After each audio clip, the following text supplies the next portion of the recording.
Bismillahirrahmanirrahim. Assalamualaikum warahmatullahi wabarakatuh. Sahabat beriman rahimakumullah.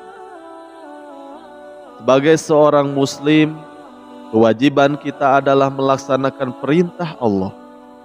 Salah satunya adalah sholat 5 waktu, karena sholat adalah tiangnya agama. Di mana sholatnya buruk, maka robohlah tiang agamanya, seperti yang dijelaskan Rasulullah Shallallahu Alaihi Wasallam dalam hadis yang diriwayatkan Imam Baihaqi.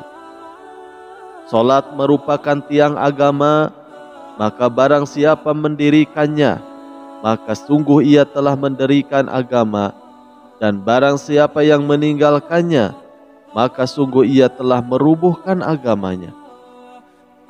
Namun hati-hati, tidak semua solat yang kita dirikan itu diterima oleh Allah Subhanahu wa Ta'ala. Ternyata, menurut hadis Rasulullah Sallallahu Alaihi Wasallam, ada 3 golongan yang solatnya tidak diterima oleh Allah Subhanahu wa Ta'ala. Rasulullah Sallallahu Alaihi Wasallam bersabda, ada 3 golongan yang solatnya tidak terangkat, walau hanya sedengkal di atas kepalanya, tidak diterima oleh Allah Subhanahu wa Ta'ala. Yang pertama, orang yang mengimami sebuah kaum, tetapi kaum itu membencinya. Lalu yang kedua, istri yang tidur sementara suaminya sedang marah kepadanya. Dan yang ketiga, 2 saudara yang saling mendiamkan atau memutuskan hubungan. Hadis riwayat Ibnu Majah. Berikut ini 3 golongan yang solatnya tidak diterima. Semoga kita tidak termasuk kepada golongan tersebut, sehingga bisa terhindar dari kerugian di akhirat kelak. Yang pertama, menjadi imam terhadap kaum yang membencinya. Seorang pemimpin yang mengimami kaumnya, yang dimana kaumnya tersebut tidak suka kepadanya, maka orang tersebut sholatnya tidak terangkat sedikit pun. Seorang pemimpin sudah sepatutnya kita hormati sebagai seorang yang mempunyai wewenang penting dalam mengambil keputusan. Kalau seorang pemimpin tidak disukai oleh kaumnya, berarti sudah tentu dia adalah pemimpin yang tidak baik. Sebagian ulama berpendapat bahwa imam merupakan salah satu orang yang mendapatkan amanah untuk menjadi pemimpin. Ketika seorang pemimpin dibenci oleh masyarakatnya, maka sholatnya tidak akan diterima oleh Allah Subhanahu wa Ta'ala. Yang kedua adalah istri yang tidur ketika suaminya sedang marah kepadanya.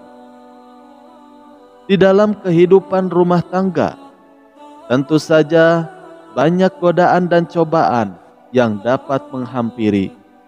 Namun sebagai seorang muslim yang taat, kita patut mengikuti semua aturan yang telah ditetapkan Allah Subhanahu wa Ta'ala. Salah satu yang tidak boleh dilakukan oleh seorang istri adalah membiarkan suaminya marah karena kebutuhan dia tidak terpenuhi. Apalagi jika seorang istri tersebut sampai meninggalkan suaminya yang sedang marah, lalu istri tersebut tidur tanpa memperdulikan suaminya, maka istri seperti ini sesuai hadis tadi termasuk ke dalam golongan yang sholatnya tidak diterima. Seorang istri yang melakukan ini adalah sangatlah sia-sia. Sholatnya tersebut tidak akan terangkat sedikit pun, apalagi sampai kepada Allah Subhanahu wa Ta'ala. Satu-satunya cara supaya sholatnya kembali diterima oleh Allah Subhanahu wa Ta'ala adalah meminta maaf kepada suaminya dan menenangkan kemarahan suaminya. Lalu yang ketiga adalah 2 orang saudara yang memutuskan hubungan. Golongan terakhir adalah 2 orang saudara, baik saudara kandung maupun saudara seiman, yang saling memutuskan hubungan, baik itu dengan cara saling mendiamkan atau tidak bertegur sapa. Hal ini juga menjadi penyebab sholat dari kedua orang tersebut tidak diterima oleh Allah Subhanahu wa Ta'ala sampai mereka kembali menyambung silaturahmi dan berbuat baik kepada saudaranya dan sesama muslim lainnya. Semoga kita dijauhkan dari perbuatan-perbuatan tersebut, sehingga setiap amal yang kita kerjakan akan menjadi bekal bagi kita untuk menuju kampung akhirat kelak. Wallahu a'lam bishawab. Sekian ceramah singkat yang bisa kami bagikan, semoga bermanfaat. Wassalamualaikum warahmatullahi wabarakatuh. A'udzu billahi minasy syaithanir rajim. Bismillahirrahmanirrahim.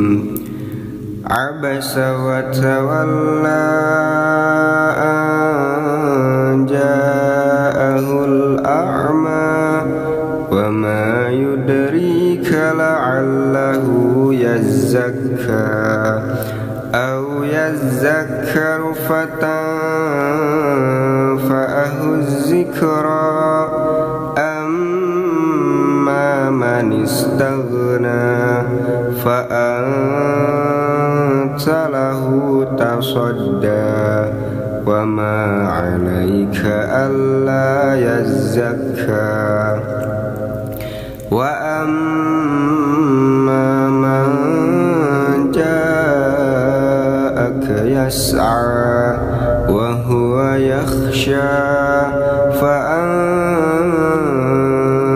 anhu talaha kalla innaha tadhkirah faman syaa zakarah fi suhufin mukarramah marfu'atin mutahharah bi aidi safarah kiramin bararah qutilal insanu ma akfarah min ayyi syai'in khalaqah min nutfatin khalaqahu faqaddarah thumma as-sabila yassarah.